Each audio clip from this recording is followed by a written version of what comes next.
Hi guys, welcome to APG.STUDIO, how to do, and today how to do Chaturanga. This is very demanding position, actually movement, and yeah, if you're a beginner, how to do it.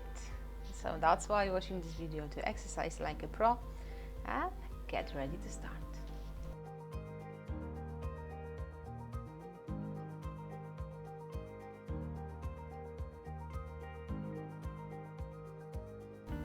Chaturanga, I call the yoga push-up version, is quite hard, especially for beginners, but don't worry, I show you step by step how you can start and progress to eventually to do the Chaturanga as you've got the picture right now, okay? But remember, it's all about to find the right level for you, because all the while you're trying to go to Chaturanga, you can actually injure few things in your body, just tear some muscles in your shoulders, your arms, and lower back. And now I show you how to do it in the correct and safe way for beginners. So first, we're going to start in child pose, and you're going to stretch your arms in front of you, just to the position you're comfortable with, this stretching your upper body. And when you inhale, you're going to stay on your knees, just lean forward, holding your glutes engaged, lower back, your abs in, and you're looking down. And this is the first step to build the strength in your upper body and support lower back. Common mistake I can see people do this. Okay, we're not doing up dog. We're preparing your body for Chaturanga, for this yoga push-up version, and that's why you're holding your body almost in straight line from your shoulders through your hips to your knees. So that's the position you want, without dropping your belly. So if you can't control your abs, you can't tuck your pelvis slightly under, that's a sign you dropped your belly halfway, and this is the straight line to lower back pain later on. If you're going to practice this over and over again, you're going to feel something is wrong, I've got something in my back. That's why if you arch your back practicing Chaturanga or plank position, that's it, it's going straight away, goes to your lower back. So this is the first option, starting with your child pose, straight arms in front of you, hands with your shoulders width apart, and you just practice this movement to build the strength in your arms, chest, shoulders, as well as your abs. Simple as that, and as simple is the movement and exercise, you can't go wrong with this one. Because if it's very complicated, it's too many things to think about it, and you can actually making the wrong alignment in your body. So if you practice this one and you're feeling, yeah, that's okay, I'm ready for the next step, is bending your elbows again just a little bit and slowly going back. I show you from the front, because normal regular push-up is with your arms very wide, shoulders with your elbows level, elbows with your shoulders level, but you've got your elbows pointing out. In yoga version, you've got your arms close to your body, just in line with your rib cage. Okay, I'm trying to imagine you've got something here and you don't want to drop it. Eventually we will get that, but even now you need to remember to pull your elbows in instead pushing them out. Okay, so I show you from this direction, from this position, you're just bending elbows and you're pulling them in and slowly moving back. If you notice you're going out, just practice with your straight arms. You don't still have enough strength in your upper body to go lower with your chest.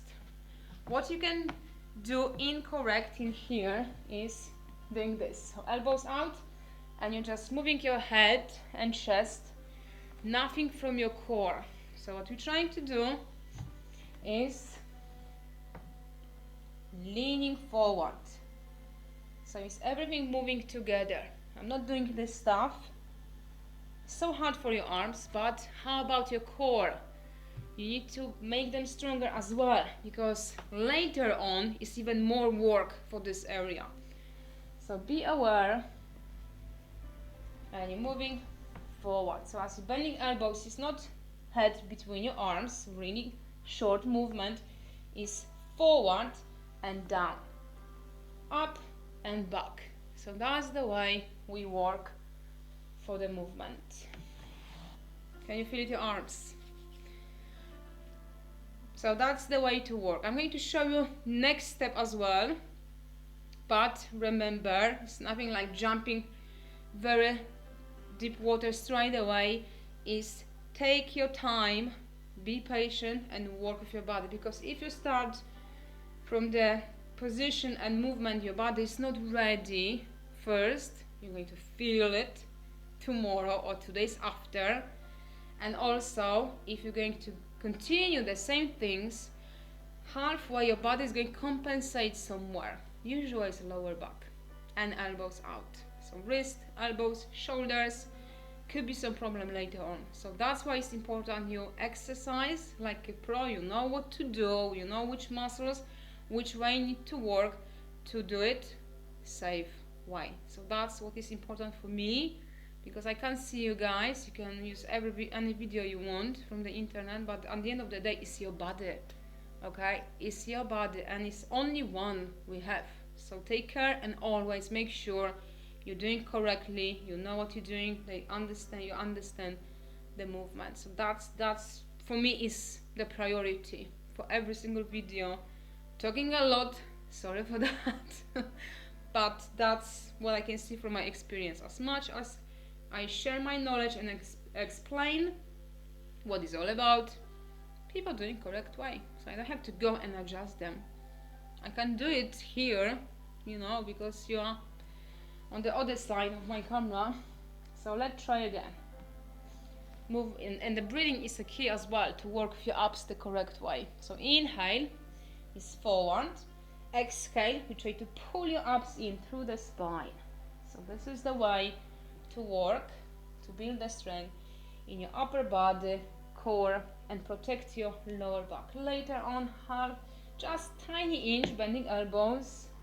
Later on, it's gonna be all the way, but without dropping hips, okay? One day, you're gonna be able to hold maybe for 2-3 breaths, still holding hips pretty high. As one day, you're gonna be ready to go all the way with your hips. As you can see, it's a long way. I know you can find the video and this try say, yeah, let's do full chaturanga. Yeah, fine. If you want to, go and try. But I know it's not for beginners. That's for sure. If you're a professional athlete, fair enough. You've got the strength, you can do it. But if you're average person working 8 hours at the desk or sitting a long time, probably is not a good idea. So I think, and I'm sure actually it's not a thing, and I'm sure this is the way to go there without any injury in your body and enjoying the movement, enjoying your journey to the Chaturanga. Okay, so it's gonna be next video. As you progress with this one, leave me the comments when you're ready for next step, and I'm going to guide you how from this movement, still on your knees, go for the full Chaturanga. So thank you for now. I hope you enjoyed this session, how to do Chaturanga. This is the first video, just the preparation to build the foundation for the pose, for the movement. And I hope you understand everything and you're ready to go. Let me know if you're ready for the next step. I'm going to prepare another video for you guys. So thank you for watching. Give me thumbs up if you like it, comments below, subscribe for more videos. Remember to hit the bell to get all the notification about new things coming on, and stay safe, healthy, and tune with us. See you next time.